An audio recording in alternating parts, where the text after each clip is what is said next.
All right, so we can just jump straight into it. I appreciate you for coming. I the last time I came here to Dallas, I was trying to connect with you, but like I said, I was in and out. I love Texas. I stayed in Houston for a minute, but Dallas is like really, really a vibe, and I'm glad I'm able to spend a few days here. Hmm. Are you from Dallas? Born and raised. Okay. And I know you went to school at Hampton, so you traveled a lot. So tell us about that journey and just growing up in Dallas in general, and what made you want to get out and travel and go to school elsewhere. Okay, I was born and raised in Dallas, Texas. I tell everybody I'm a regular, degular, schmegular Dallas girl to the day that I die. I am a D-Town representative forever. Um, and I went to school in Oak Cliff, Texas. And I don't think I really had a choice of whether or Mhm. not I was going to college. I think that was just always engraved in me. Mhm. I went to a very good church Mhm. that kind of drilled that into us and took us on college trips. Mhm. My church took us to Georgia and Florida and DC and all those places to show us every single HBCU and a couple others. Mhm. And so I think that after that, I kind of just was like, okay, well, I really had no choice to go to nothing. You know what I mean? Like Mhm. nothing else was in my head other than a HBCU. Right. So was it your choice, like, to only decide to go to the HBCU? Was your parents pushing you towards it? Did your parents go to the HBCU? Like, how was the upbringing in terms of your parents pushing college? Yeah. Because I know you said your parents are entrepreneurs, and we're Uh-huh. gonna get into that. Very much so. But did your parents go to college, and then did they push you that way, or was it your? I think that my parents are very like relaxed individuals, right? Mhm. Like they're, well, to an extent, but they never really pushed college. I think that they just put me in the right spaces Mhm. that pushed me to be in college. Like they put Mhm. me in a really good school that pushed college. They put me in a really good church that pushed college. They put me in, a bunch of different things that pushed college to where it's like they didn't really even have to. Right. And so I think when it came to picking an HBCU, like I kind of just developed that on my own, and they didn't care. Mhm. Like they were perfectly fine with Hmm. that. You So, know, I'm from Detroit. hmm. So when I started thinking about going to college, we did have some. It was like a gear up program. I think that's what it's called. And basically, young ladies, and it was a couple other guys, but I only remember the ladies, right? Hmm. But they was like our mentors, and they basically, some went to Hampton, some went to FAMU, some went to Howard, Yeah. and they all just came up there and they spent the week with us, Yeah. mentoring us, taking on different trips and things like that. But it takes And that. yes, it Yeah. does. But I didn't realize that Michigan like didn't have an HBCU. So when I decided like, okay, I want to go to college because they convinced me and they told me about how good college life was and all of this and HBCU life, I'm like, okay, I want to go. And I applied to the schools and I got accepted. I actually got accepted to Howard and I got a scholarship. It was for like $2,000 a semester. I'm like, oh, that's good. I'm good, right? Man, I saw that out of state tuition. I'm like, oh my God, man. I didn't know, like, for one, I didn't know college was that expensive because nobody in my family really went off to Mhm. college. They're more working class people or, just hustling, barbers, people fixing cars in the Right. neighborhood, stuff like Right. that. It was more so Right. like a hustle. It wasn't Hmm. more so, I didn't grow up with professionals and entrepreneurs around me. So, I was going to be that person, that entrepreneur to break out and go do my thing. And I Yeah. had no guidance when it came to college, other than like what you saw on TV, step shows, and all of this. And I'm just like, that's what college is about. So I didn't really know anything about HBCU until I was 17, getting Right. ready to go off to school, Right. and that program came. So, um, I'm not gonna say I regret not going to HBCU, but sometimes I think about it like, man, It's a little lit life out there. I'm gonna be honest with you. yeah, And I think it's the networking of it. mhm, Like I can't go anywhere in any state without like not knowing somebody. mhm, And you tell anybody you go to Hampton, they automatically look out for you. mhm, Tell anybody, you went to an HBCU, it's automatically love. So mhm, I think that there are some perks about it, and I don't fault anybody for not mhm. going to one. I just know for me, like it has been a changing point for me. Hmm. Now, is that something you would push? I don't know if you have children or not, but if that's something you would push Oh, my on. children have no choice. That my children will be going to HBCUs. Like Okay, there's so that absolutely helps. zero choice. Things have changed. I'm a different person. I don't care what y'all think. Like I don't like one thing about me is I don't care what nobody think about me. Like y'all can be like, oh that girl, I don't care. Hmm. My kids are going to a HBCU. Yeah, and you know what? I love that you said that because I want to have this conversation because a lot of times, I was talking to somebody and they were talking about like how Indian culture and a lot of the things that are set up for kids in the Indian culture, they are set up like they have arranged marriages. You work at this Right. company, you work this, you do this or whatever, right? And I was saying I don't think the black community need to go that far with arranged marriages, but I do think we need some form of structure. Like you have no choice. You're going to go get an education. You're going to these schools. Like we need direction because a lot of times our kids are growing up and it's just like, do whatever you want. Right. Just trust the Well, universe. And then some kids end up on the couch, and you like, right. why did they end up there? And they had good parents and a good upbringing. It's because sometimes people do need that structure and Yeah. that guidance. No, and I completely agree. I'm a big shit talker. Like I'm a big shit talker. Like I always say this. So like I'm always like, no, these kids need to struggle like I struggle. But in reality, like I think that sometimes the struggle kind of makes them a little bit tougher. So I do think that they should figure things out. Hmm. But I don't think that one should just be out there roaming the world trying to figure it out on their own when they don't have to. You know.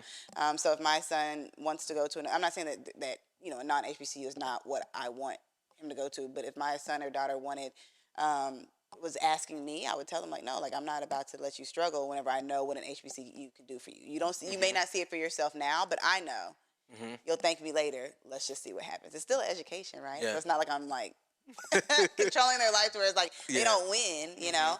But I definitely know the good that HBCUs can do, and I know Hmm. the good that it did for me, and it's what I needed. So Yeah, and with me having my brand with Black Millionaires, a lot of perceived notions of the black community of people, all black people are poor, all black people don't have money, all black people.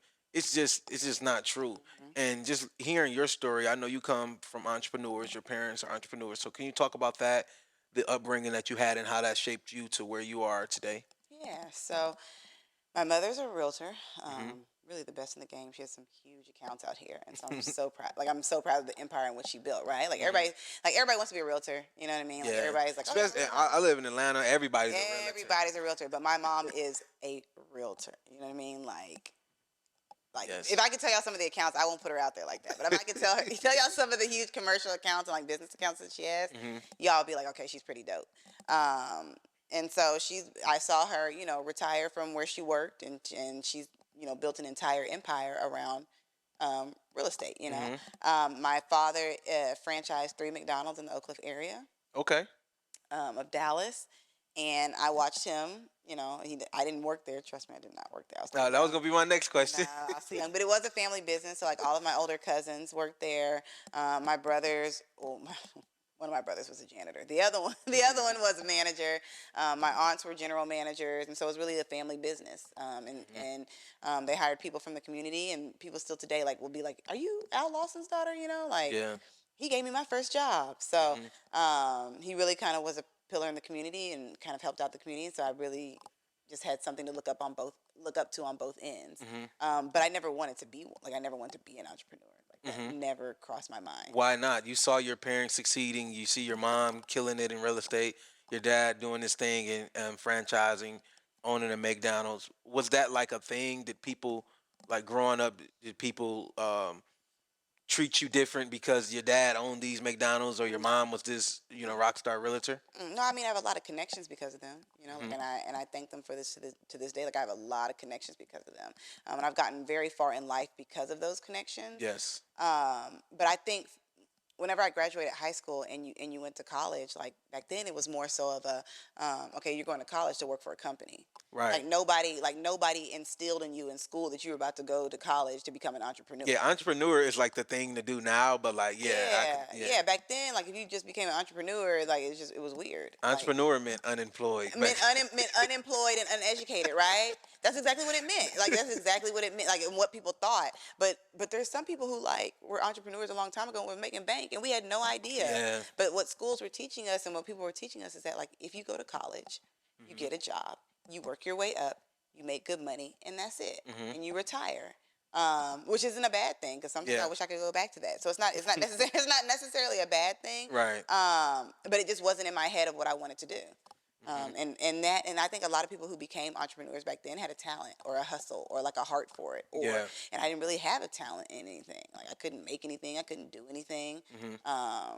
But it took me actually being like in corporate America. Yeah. And it actually took me becoming an entrepreneur to realize what my talent was. Mm-hmm. Like when I took that leap of faith to become an entrepreneur, like I didn't know what I was doing. I didn't even know if I was going to be good at it. Right. But it was like learning as I went along to be like, I actually can do this really well. So from Hampton, you went to corporate America. You didn't go straight into the franchising. Like, what No. was what was your experience in the corporate America wheelhouse? Because I only worked in corporate for about a year and a half. Hmm. Like a real job. You know how people say, "Well, I worked at Best Buy, right?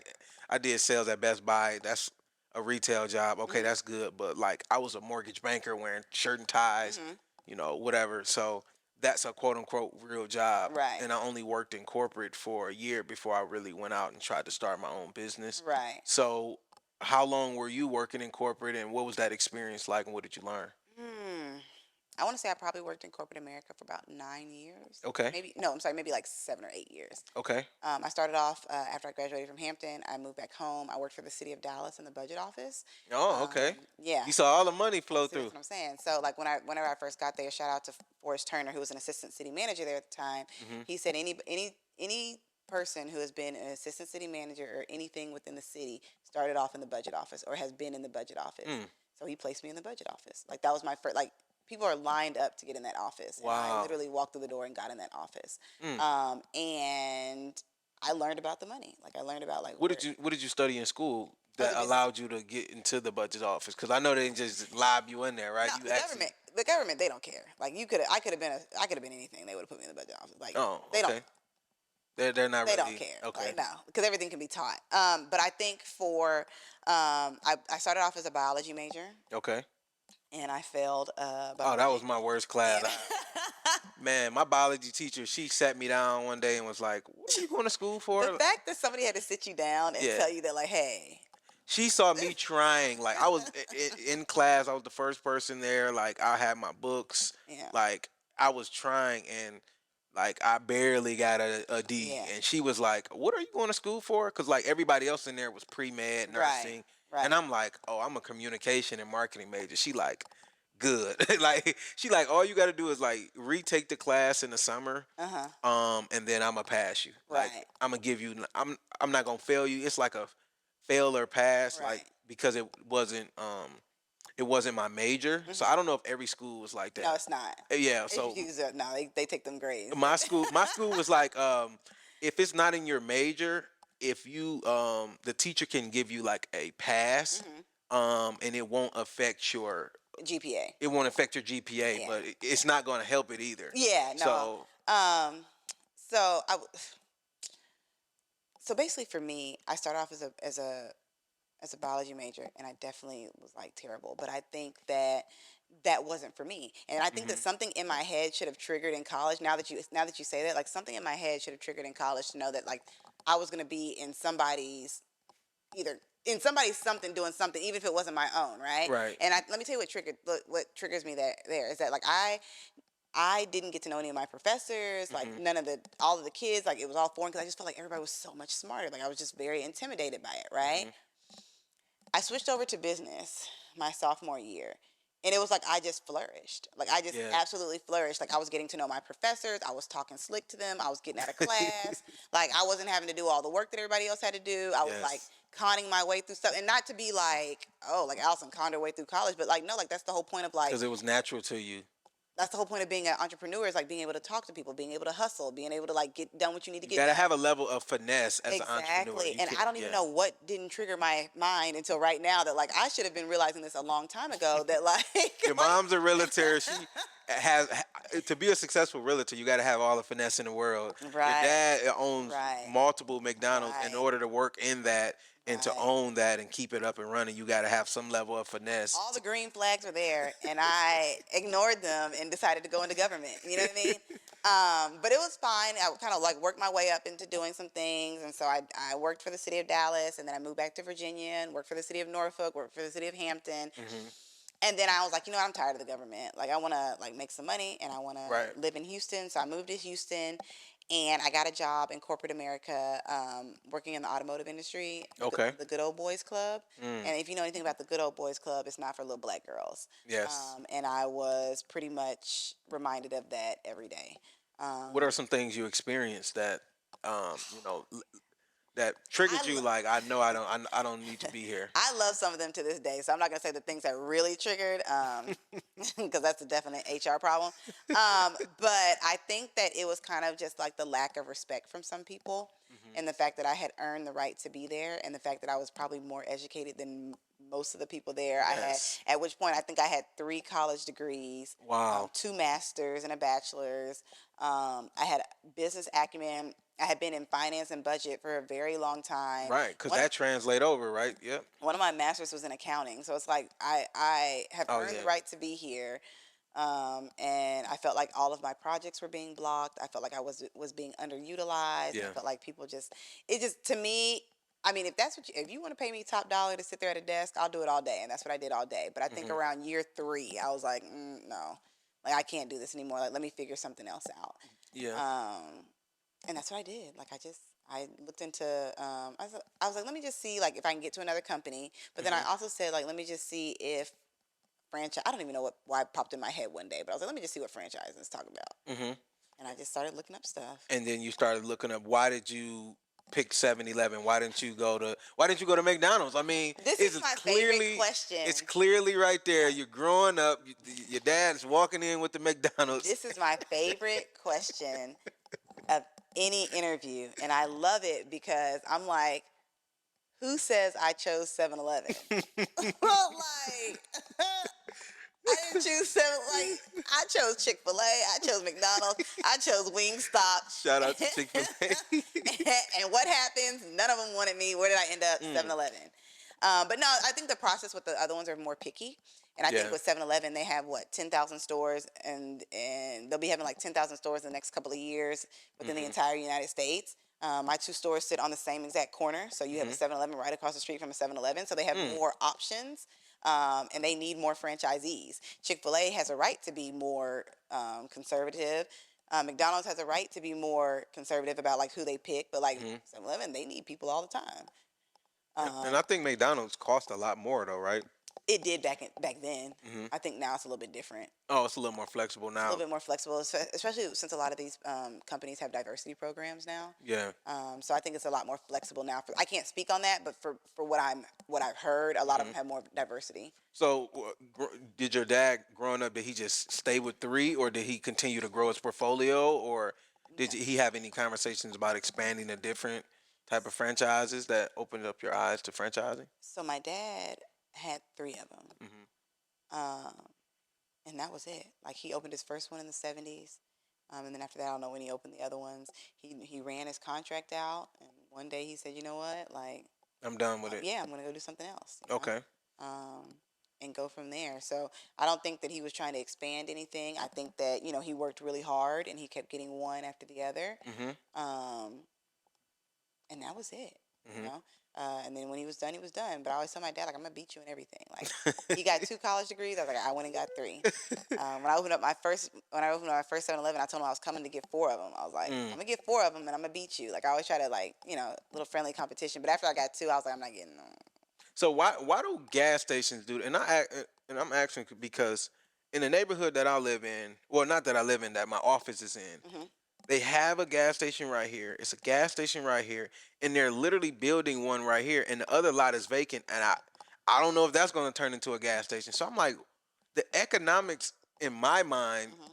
just looking at an outsider, it don't make sense. So you being the insider, Having 2 gas stations on having the same two, corner. yes, how does that make financial sense to the people who are not, Okay. in that world? So first and foremost, people always tell me like, "Why did you build another store right across the street from that?" Like, I didn't put another store; it's already there. Like, somebody else owned it. I bought it because then that means that there was no competition, Oh, okay. right? Monopoly, I love it. All right. Now I own the corner. Right. I share staff, employees. Hmm. I'm sorry. I share staff. Not a staff. I share staff. I share supplies. Systems, I mean, It's you can yeah, run the like it's same. super simple. Um, but also like my one of my stores gets the morning traffic, the other one gets the afternoon traffic. traffic going this way out, Mm-hmm. traffic going this way back in. Oh, I never thought about it. Yeah, and like you say, like on road trips, you never know like what exit somebody's getting off onto on a road trip. Mm-hmm. What's more accessible? Some people like Exxon gas, which is one of my stations. The other one like Shell gas, which is the other station. Okay. So it just kind of like adds variety to a corner, but it makes it to where it's convenient for everybody. Because if it's not convenient, somebody's not stopping. Right. So So I lose all the business if nobody stops. so with the franchising model, having two franchises versus one, is the profit margins on the second store a lot more profitable than the first one? The reason I ask, because in some businesses it's like the economies of scale allows you to continue to grow, and the more you go up, the cost becomes fixed cost because you got the same system, same accounting. You can rotate the staff, but the margins go up because this store may not need as much as when you initially started out. So Right. No, it's about the same. The only reason why they always say like your first store is your practice store, your second one you know what I mean, like you're gearing up to make money. The third one you start making money. right. Like Okay. that's simple because then you're able to split your income, my personal income across three stores, which means I can then have managers and Hmm. all that other type of stuff. But no, it's about the same. I mean, it just depends. You just have to make sure that you get yourself a really good store. That's Hmm. always the thing. Is like you have to make sure that you get yourself a really good store because if not, then you're stuck with a slump. Now, what determines a good store? Is it only location? I know, like with McDonald's, in the documentary, they're talking about McDonald's is not, though they don't sell burgers, they're a real estate company and they do all of Yeah. this. Is it the same with the gas station play? Like they focus more so on where it's at and not, other factors that can determine your profits based No, on. it's all about location. Mhm. And I think that sometimes when they're like, oh, like you have to put McDonald's in the perfect place, you have to put Chick-fil-A, you have to put McDonald's in the perfect place, you have to put Chick-fil-A in the perfect place. Everybody gonna come to McDonald's. During the Yeah. pandemic, McDonald's had the longest line of anybody I've ever seen in my whole in my whole entire life. Like Everybody at home, ain't nobody cooking. Everybody. everybody in the line. McDonald's not letting y'all inside. Everybody wrapped the line wrapped around the building. It Facts. doesn't matter where you put a McDonald's. It doesn't matter where you put a Chick-fil-A. It doesn't matter where you put a Wingstop. People are gonna go because that's what they want. Hmm. You know what I mean? I think for gas stations, I think it's also about location. The only problem is that there's so many gas stations, Hmm. which is why you have to get the perfect location. Hmm. Do you feel like you have the perfect location with the two across the street from each other, or could you get better? I feel like my first store is a perfect location. Okay. I feel like my second store, I don't know. It is what it is. That second store is my neighborhood store. It's my neighborhood store. It's the one that the customers walk from the neighborhood. Okay. It's the friendly everyday market. Hmm. My first store is the store that is like my commuter store. People that travel. So we only see a handful of people probably every day, but everybody else is like traveled through people. Hmm. Wow. So with them being across the street from each other, you still see completely different demographics based on. Oh yeah, and the police know it too. Yeah. Wow. Completely two different clientele, attitude, apparel, like Hmm. everything, like price points, everything. Wow. So you got the same product in one store, you No, they're charge no no no more. no no no. They're priced the same. Like I make that. Like, that's the same. Hmm. What I'm saying is that people in my first store will be buying higher basket prices. So like Okay. their basket size is more expensive items. Okay. I see what you're saying. The other store, Okay. I see what you're saying because the it's other a store different sells type a of. lot of cigarillos. Right. Okay. I see what you're saying. It's a different type of consumer, basically. Yeah, The people who walk up are very different than the people who drive up. yeah, And yeah. all right. So with it being a gas station, do you make any? Do you make a lot of money on gas? Because I feel like that's from the outside looking in. That's what I would think. Um, like most of your money comes from like, oh, people coming in, they buying gas, you fill it up, and you get some type of profit margin on that. No, I make pebbles. I make pebbles. I think it's like a cent a gallon. I think. Wow. Yeah. So is it like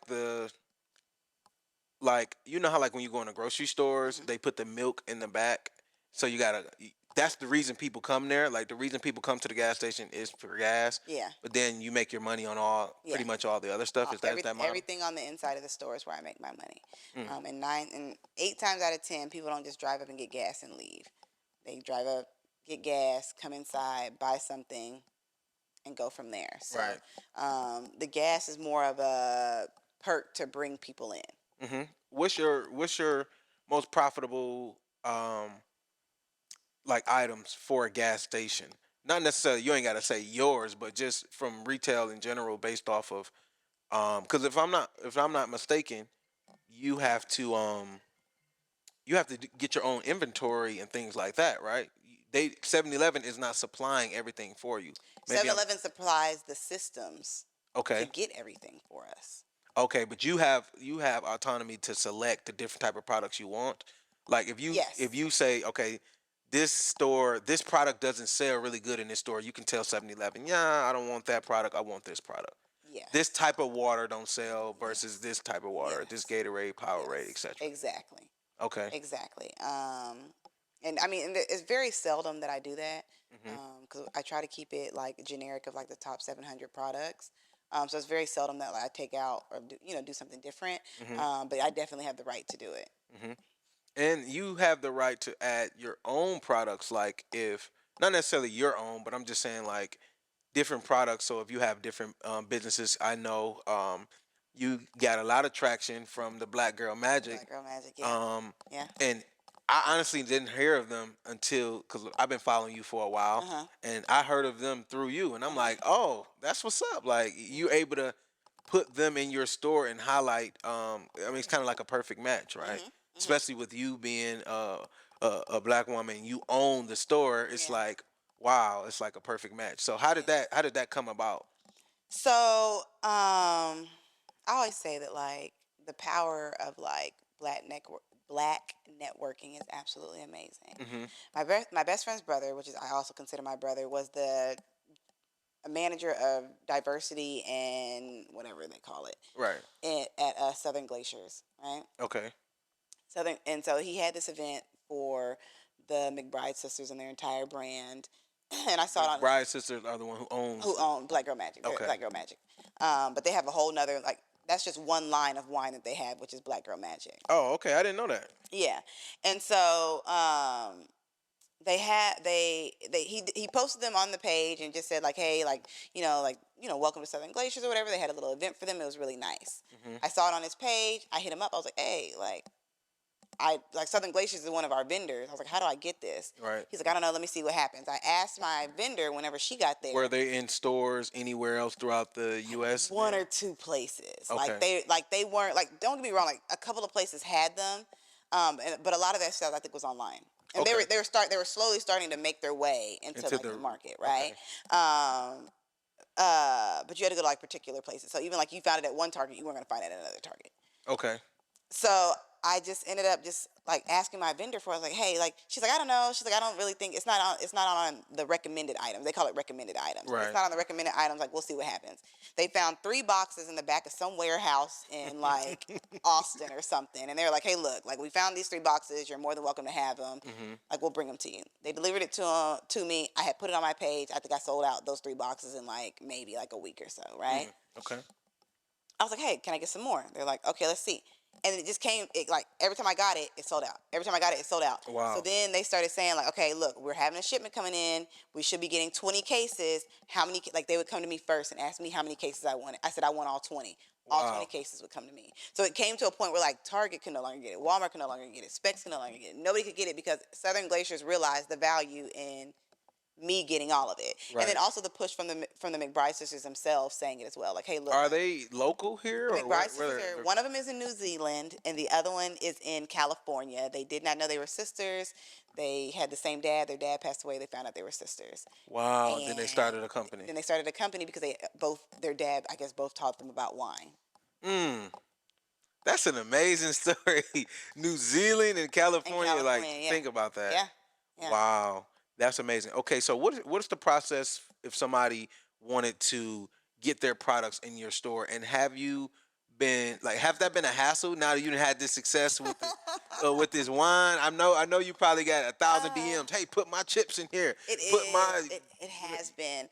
I always tell people like with franchising, that's how Red Bull started, right? So hmm nobody wanted to sell Red Bull. right, They found one 7-Eleven franchisee who said, all right, fine, I'll sell it. right. and now Red Bull is like the number one energy drink. Right. It's like a household name Yeah, everywhere. like you will not find it not anywhere. It's amazing to even think that nobody wanted to carry that now because it's Right. such embedded Exactly. in the But it's culture. isn't it also amazing that nobody wanted to carry Black Girl Magic Right. until I got it? Now all of a sudden 7-Eleven Oh, wanted this is a it. hot product. Oh, Yeah, let's like let's everybody put this wanted in it. all the stores, Yeah, I right? had to like call the McBride sisters and be like, hey, like let's corner the market. So they gave me full access to all the McBride wine through September. Mm. Like through like, and I think it was like the beginning of the year. They're like, you can have it for these 9 months. Mhm. But so basically, it's just a matter of like walking up to a franchisee. So if one franchisee says no, that doesn't mean that another one will not say yes, Right. right? But to your point, like after that, yes, I did get a lot of requests, and I kind of have to like sift like, through them. Mhm. I had a young lady the other day like pretty much cuss me out of my DMs because I didn't respond to her message, and I'm Yeah, like, I get that all day. I literally get like 3 or 4 of these a day, Mm. and like, and I always tell people just because it's not your moment now doesn't mean Yeah, that it won't be don't burn that like bridge. don't burn What's that bridge wrong because with it you? doesn't mean that like I won't be scrolling back. I've done it several times. Like let me see what somebody sent me, and I Yeah. found it. I'm like, oh yeah, I'm gonna hit them up and see like what they're doing. Mhm. But it's just a matter of like just hitting me up, and then also with me, I think one, I don't do food. Okay. I do not do food. I do not do drinks, Mhm. and it must have a barcode. Like those are my two specifics. Why don't you do food? One, So because the gas station the whole gas station don't no, no, sell no, I food? don't do um, Like you can bring your own food. yeah, like somebody who like approaches me about putting their product in my Okay, store. okay. I don't do it because 9 times out of 10, I already sell a similar product like that that 7-Eleven has a brand of it, right? So Okay, like it you makes can't sell your sense. cookies in there because 7-Eleven sells 7-Eleven got cookies the and my cookies. GP is a lot higher. Mhm. You know what I mean? So like I'm not gonna sell your cookies when it's business. You Yeah, know it what I mean? just Like don't I make definitely sense. want to Yeah. help the Black community, everybody, but like I want to say that eye to eye. Like I'm here to help, but like if it's not good business, it's not good business. Right. And so that's one of the things is that I don't do food, and and it has to have a barcode. Like I Mhm. have to be able to scan it somehow, Mhm. and it has to be lucrative, right? So like if you have a hair product and you want to sell it, like I know you're trying to get it on the shelf, but like it's not gonna sell here, baby. Right. It's not gonna sell because like that's not the market for this. Mhm. And it just depends honestly on the mood that I'm in for the day. Like like the mood. Like if I'm not in the mood to sell your stuff, I think it's just you just have to see like what we have going on. You know. Right. Now you got 2 stores. Any ambition to get 4, 6, 8? I wouldn't. Um, I wouldn't buy another 7-Eleven if they've placed it in front of me. hold on. No offense, 7-Eleven. Sorry Slightly offense. to the But audience. For one, tell the unique story of how you even got into 7-Eleven okay. and what's the process of doing it if somebody's listening. They're like, okay, I want to get into franchising. I want to look into 7-Eleven as an option. Right. Okay. So I got into franchising with 7-Eleven.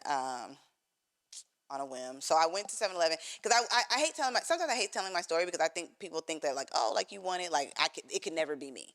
Hmm. That's not true at all. Like I went to 7-Eleven about to purchase a store. Okay. So like I went through the entire process of being able to purchase a store. How much does it At cost? that Is it a point, set price? yeah, and I can't really discuss prices because they make deals for everybody, but I Okay. will say that it was a low performing store. And a Okay. low performing store, they tend to pretty much give it away for pebbles. Yeah, because they want somebody to come in, new Come in ambition, new face, exactly and build it bring up. it up, build it Right. up. Yeah. I'm Okay. realizing now that that needs to be more seasoned individuals. Hmm. That would not have been good for me. But it Hmm. took the person at 7-Eleven telling me that they're like, you don't really want to do that. Right. Like that's for somebody who has 10 stores already and They already got the systems. They know to yeah. come in and fix it. Yeah, they just want to add more stores to their repertoire, you know. Hmm. He was like, but we had this women in franchising contest at the time, and they're like, we know we did a military one the year before that, and basically like you're just gonna. So I'd already gone through the process, you know what I mean. So it's Hmm. not like I just won this contest and they gave me a store. Like no, I had to go through the entire franchising process that Right. everybody goes through to even make sure that like if I did win the contest. So everybody in the contest had to go through that. Yes, yeah, because I Okay. mean, because although it was a contest, America voted, so they're not about to let America vote on like their destruction, right? Right. So, You vote for me, then I get there then and I I'm get like, that. what's 7-Eleven? What's 7? I don't know. I don't. What is a Exactly. gas station? I don't. Exactly. So they Right. had to at least make sure that I qualified to be a franchisee to begin Okay. with. And after that, then I pretty much made a 2-minute video as to why I should be a franchisee. Hmm. And America voted, and I won with 49,000 votes. Mm. Just to put in perspective, the Right. year before that, the military won. The winner won with 2,000 votes. So that mean it was really really close for.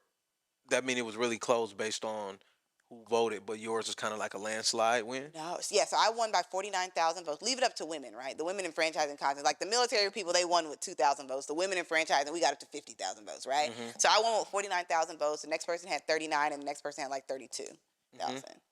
Okay. So yeah, I won with 49,000 votes. But I mean, that's also the power of networking and the power of HBCU and the power of being Greek and the power of like How did you Alex. get the word out for people to vote for you? Was it like a commercial going on, or No, it what? was. Did you have to get on? I hustled. Like I straight hustled. Like I Wow. hit up every book on every Facebook group I was in for Hampton, every Mm. Facebook group I was in for HBCU, every Facebook group I was in for Delta, like every Facebook Oh, group you a Delta? I am, yeah, Oh, that's yeah. what's up.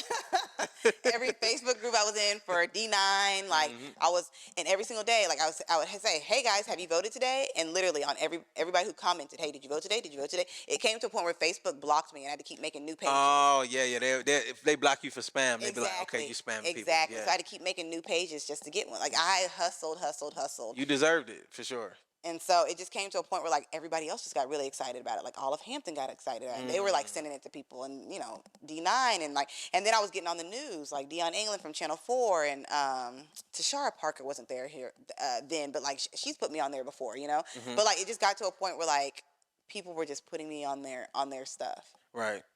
And it got big. And it just kind of went viral, like just on went some viral, word of yeah. mouth, and you really putting Yeah. that groundwork in the hustle. I love that you said that because a lot of people, and I love just to speak to the black community because, especially those are a lot of the clients that I work with, but also I like to address the challenges that are unique to us.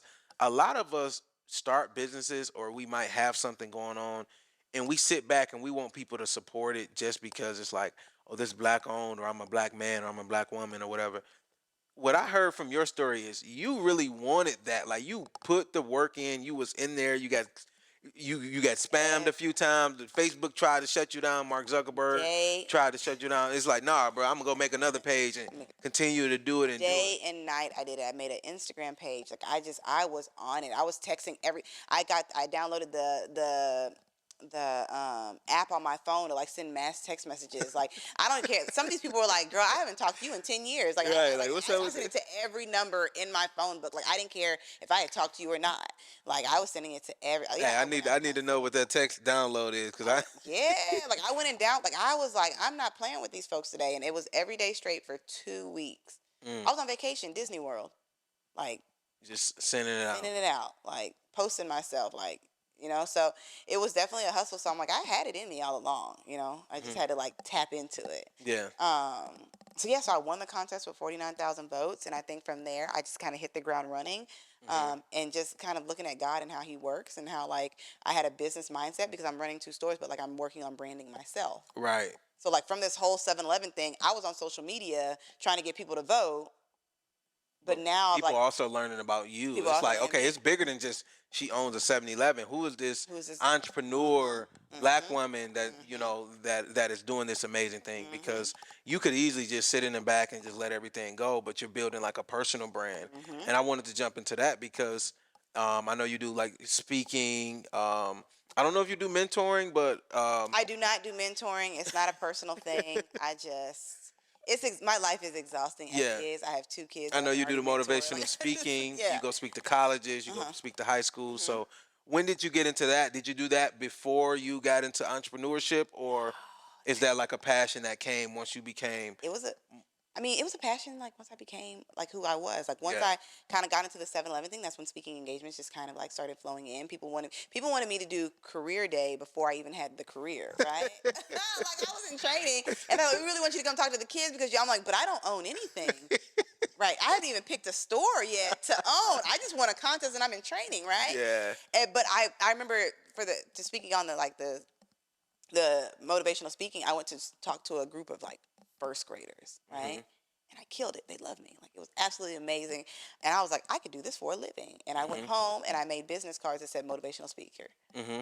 No training, no nothing. Like eventually, like one day maybe, but I'm a good speaker. So I Right. went home and I put motivational speaker on my card, and ever since then I've been paid to do it. People start hitting you up. That's Yeah. that hustle again. I mean, you see an opportunity, you take advantage of it. Yeah. All right, now going back to the store. So you won the competition. you got in, they gave you a store. Did they give you like a brand new store and you just walk into it? Like, how does that work? I could pick any store I wanted to, whatever city I wanted to be in. Mm, And that's exactly what I did. I okay. picked Matlock and 20 in Arlington, Texas, and it is a very booming area. Mhm. But it was an old, rusty store, and they were like, "Hey, we plan to tear this entire store down, Mhm. expand the lot, tear down the car wash, and we plan to build an entirely new store with 18 gas pumps. I'm Mm. sorry, 16 gas pumps." Okay. I was like, I want it. Like a brand new store, 16 pumps. And because I am where I am and because I am who I am, anytime 7-Eleven rolls out any new anything, my store is always chosen to do it. Mm. Because it's at a great location, the sales are good, has 16 pumps. So anything new, I think there's only 8 stores in the whole Metroplex that have a sound system in them and play like music 24/7. Mhm. My Is that store's a one of down south thing with the huge gas stations? I didn't see that until I moved down to Georgia, them. and I'm like, No, why? that's not true at all. Cause Wawa, have you ever heard of a Wawa in No, I on never heard. okay, I never heard of those are pretty Wawa. big. In Detroit, I'm just talking about like in the inner city, Okay, right? okay. Like in the inner city, like you get 4 pumps, and people be up there like just fighting for the pump. I understand Like, because that's what my second gas station is. My second gas station is a little four island 8 pumps type yeah. of thing. So yeah, I maybe I don't know if it's a Texas thing or not, but it's very common in Texas. Mhm. Because you want your people to feel comfortable.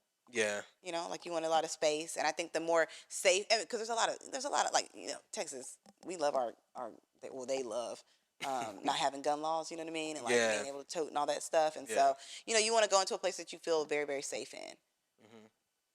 and so I think for the most part, which is why my big store gets more people than the small store, because you just want to feel comfortable, like Mhm. and safe in an environment like that, and so maybe it is. I don't know. Yeah. Like I don't know. Yeah. That's something I It's a lot of noticed. foot traffic too. That's something I noticed. And maybe I mean, when I went to school, I don't remember seeing a big gas station, but maybe I'm just drawing a blank.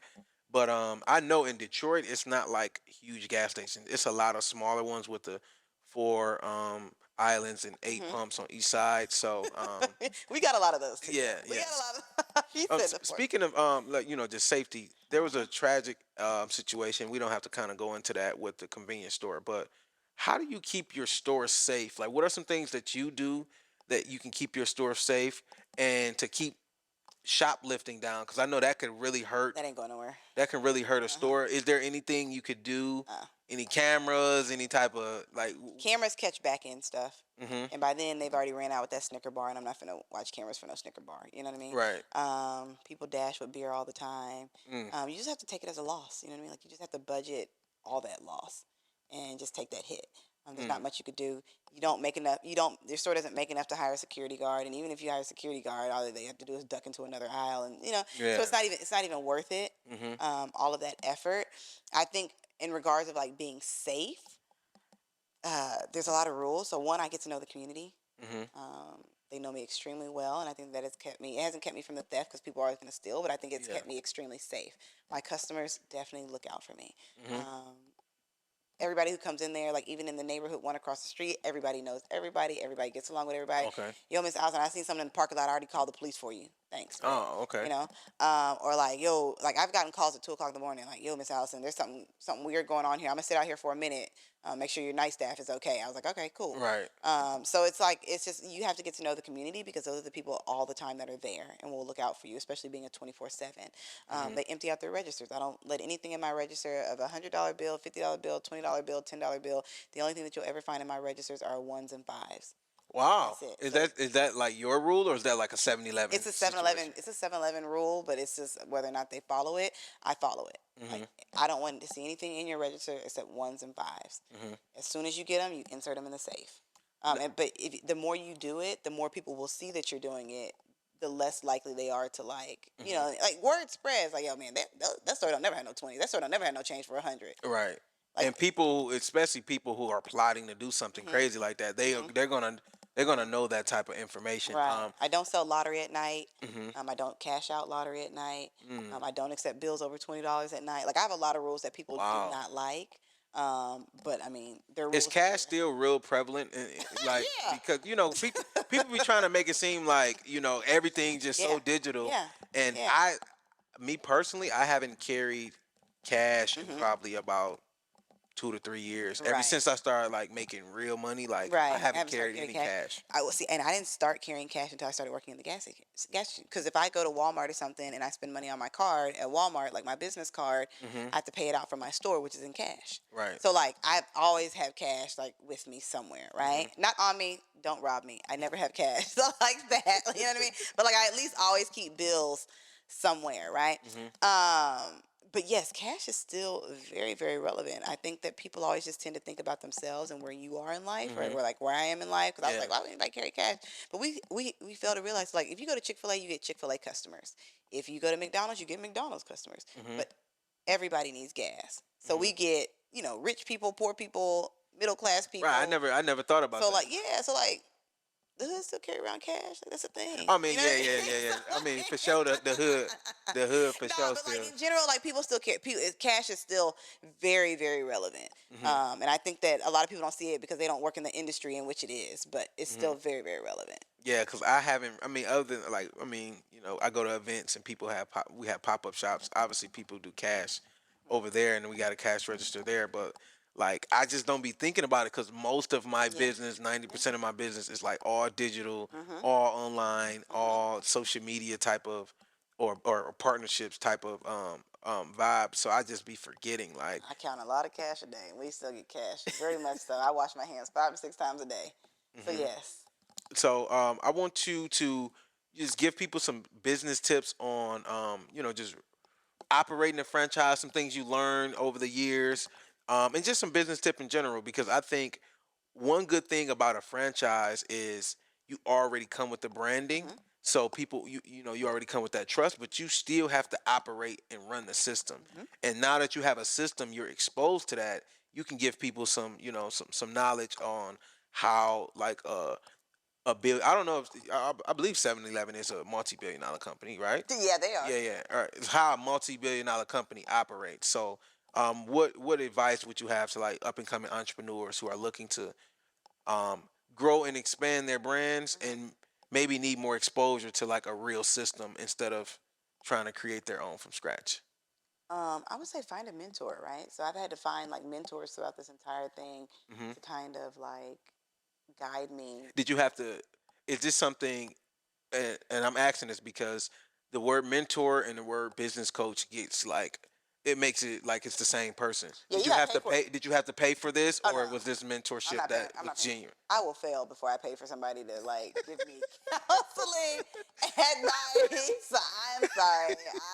I am very frugal. Like I'm very frugal where I want to be frugal. Now if it's a new pair of J's, I'll buy them all day. But like if it's like no, It's no. it's always it's unique because some people who would pay for just information all day, information overload. You got the people who buy your courses, ebooks, books, like and don't never use it, but they just They overload just themselves. overload and why? Stuff is on YouTube and the internet for free. Yeah. I'm gonna overload myself with paying for something? Absolutely not. Hmm. No, so no, I got mentors Hmm. in there, and I mean not ones that like I call on everything, but like just ones that I can watch. Now, are they in the same industry or are they in different industries and they still can help you out? Because a lot of times, it would be that conflict of interest Hmm. where, let's say somebody got 15 gas stations and you got two or you got one and they're like, oh yeah, I'll mentor you, and now you're starting to succeed. You're on the news. You're Hmm. doing this speaking. And now they're like, oh, I don't know about mentoring her because Yeah, she's no, competition. no, and I want to make this very clear. 7-Eleven is there. I love some. There's probably about 8 or 9 franchisees that I could say that like would help if I reached out to them. Hmm. But they're not just the friendliest of people out there. Like, oh, like let me help Alyson. Like, oh, this would be a great opportunity. Like, oh Yeah. no, I'm not gonna help her because she's doing. No, so no, it was never a competition ever, Hmm. um, because the world of franchisees were not helping me. Hmm. Um, and so no, I think I always try to find older mentors as well. Okay. Because I think older people, they just have this fascination with like young people and the drive that like the good ones have. Yeah. And so they're just willing to help at any cost. Hmm. So I think just finding just yourself like a good mentor to just kind of watch. But I kind of just figured it out on my own. Hmm. I think that's the beauty of like entrepreneurship is that everybody's entrepreneurial journey is different, Hmm. and you'll never really find, especially I think in like what you and I do, like you'll never really find somebody that's doing exactly the Yes. same thing, you Hmm. know. So I think a lot of it's just living and learning and seeing what happens, Hmm. and I think that's the beauty of it. Now, when you go in other gas stations, are you like judging them because like the way their stuff is set up? When I go in other gas stations, I'm wondering how the hell they keep it so nice. Like I'm just like, I literally when I go in other gas stations, I take pictures and I send them to my staff, like, you see how this is face fronted? This would be lovely if I could just walk into my station and it'd be like this one day. They're like, Alyson, please shut up. Like, I literally do that. I'm like, I just don't know how they keep it. And I would love to pick the brain of like something, but I'm like, I don't even have the time today to do this, you know? Right. But no, when I go into other ones, no, I don't I compare myself in like I need to be doing better. Hmm. But I'm never like, this is nasty, because I know the struggles of it. Because like Hmm. sometimes mine is nasty. Hmm. Sometimes you don't have the staff. Sometimes you just have warm bodies who are just there so that way you don't have to come into work. Like Hmm. it's not always going to be peaches and cream. And I got a few more questions before we wrap up. Yeah. Uh, do you get any perks? Like, are you able to fill up the like? I got a 2021 Silverado. It costs like 80, 90 to get to fill the tank up. Yeah. Can you go fill your tank up for free? Like, is that something you I could could do? fill it up for free that day, but eventually somebody owes Shell that money. You know what I mean? Like Shell not giving me gas. Everything comes from a vendor. Hmm. And at which point I have to pay the vendor for everything in there. So Right. even the stuff that's stolen, I pay for. But even the stuff that I take out, like I go all day on the shelf and pull everything off. Hmm. But I still ring it up in my register. Right. And my register just gonna be short that day. But Right. I still eat the money. So no, like everything in there. Hmm. So we could call it free for the day. I think what people are saying, like, do you have the capability of doing whatever you want? Yes. Yes. But Okay. everything I want will eventually have to pay for it. Okay. Makes sense. Just like me. I mean, I got my merch, and I can wear my merch all All day. day. But when I look at the bottom line, hold on, where are these Somebody eight gotta shirts? pay for it. You know what I mean? Where are these 8 shirts at that I'm missing? No, Oh, ain't nothing they're free. in the dirty clothes, right? Nothing is free. And do you see a day where like electric vehicles and gas stations, No. like the electric stations, will be connected? Do you see that? I can see that. Do I see a day where we would no longer need gas stations? Absolutely. Yes. Okay, that was another Absolutely question. not. Okay. No, absolutely not. Because California just said you got to stop selling gas like combustion engines. I think by 2030, like you got to stop making them. California can do what they want. But Texas and Georgia, Oh yeah, they the complete opposite. They're not even. they're I not. don't see Texas ever getting rid of it. They're oil. Oil? Oh, Mm-mm. no, there will Oh. always and then people like me, I'm not about to buy an electric car, not never. Mm. You couldn't pay me right now. And I don't have a reason why. I'm just old fashioned and don't like change. And there's a lot of people like me. But there's a lot of Yeah. people that can't afford those type of things. So there's always going to be people who need gas. Mhm. Do I think one day they should merge them? Hell yeah, I do. Yeah. And I think that some of them do. Mhm. But I think, is 7-Eleven looking at that? I don't know. Maybe. Mhm. But normally when 7-Eleven wants to do something very lucrative, they don't give it to franchisees. They make it Right. for They the they store. do their own individual store. Yeah, I'm the type of person who would drive until my gas tank is like almost at E, and then I see a gas station I can go in there. I can only imagine being in the electric car and like, oh, I'm That's all, exactly what I'm saying. I got a minute left of a charge, and now I gotta find a station. Because Like, somebody can bring you gas, mm-hmm. but like, can't nobody bring you energy? You know what I mean? Like, Yeah. it's very, to me, no, I'm sorry. You'd be surprised how many times I've almost ran out of gas at the gas station. How does that happen? Like you sell the gas. Like how do you like you forget about yourself? Like Well, yeah, like I just, you know what I mean? Like I just, nobody likes to pump gas, okay? And everybody thinks that just because I'm there that means like, oh, it should be simpler. No, like when you get off of work, do you feel like pumping gas? no, No. I only pump gas in the mornings. Like I don't pump gas at night when I get And when off. I get Like off of work, I don't feel like pumping gas. So I drive home and be like, yeah, I'll do it tomorrow. See what happens. listen, Alyson, it's always a pleasure. I watch you on social media all the time. Thank You're you. always in the gas station. I feel like everybody know who you like. When you in there, it seems like everybody know who you are, and it's Yeah. just always a dope vibe. Yeah. Tell people how they can connect with you, because I'm sure it's gonna be people who wanna Yeah. connect with you. I mean, people in Dallas who probably didn't know your store was up the road and it was owned by you, so they can come and start shopping with you. So Okay. tell people where they can connect with You you. can find all of my social media on my Instagram. Hmm. It is at the number 7, spelled 11, underscore Rae, Rae Lawson. Hmm. And you can always come by the stores 100 East Interstate 20, 700 West Interstate 20 in Arlington, Texas. All right, I appreciate you. Thank you. This was amazing. I learned a lot just about entrepreneurship and about you as an individual. So I appreciate you for coming on. Thank you so much. Thanks for having me.